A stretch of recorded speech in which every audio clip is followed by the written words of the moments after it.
दोस्तों नमस्कार, मैं हेमराज खन्नायक, रहीमगंज चौराहा,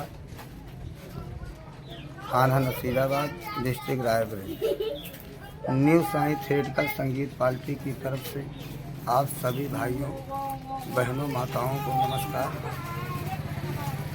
दोस्तों, आज मेरी पार्टी का कार्यक्रम मोहना सराय के पास रूसाता पुरवा में सभी दर्शक भाइयों से हम भी गुजारिश करेंगे कि भारी से भारी संख्या में आकर हमारी न्यू साई थिएटर संगीत पार्टी रहीमगंज चौराहा शोभा बढ़ाएं। नमस्कार।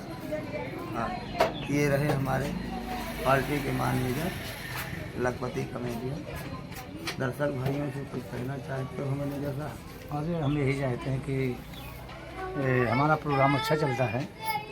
हम रहीमगंज नसीराबाद जिला रायबरेली, आप लोग केवल प्रोग्राम देखें तब आप ये कहें कि हाँ अच्छा प्रोग्राम होता है। हम अपने आप बड़ाई करें तो ये जिला में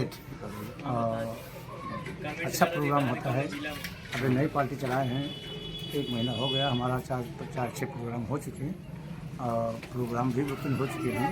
हम लोग चाहते हैं कि आप हमको एक बार मौका दिया जाए तो अच्छा और पूरा का पता आपको लग जाएगा कि अच्छी पार्टी है कि कैसी है। इसी तरीके से हम जब हमारी पार्टी का कार्यक्रम रहेगा, इंग्रेज चैनल के माध्यम द्वारा आप लोगों को सूचना अवश्य करते रहेंगे। हमारा वीडियो देखने के लिए इसी चैनल को पर सब्सक्राइब करें। धन्यवाद।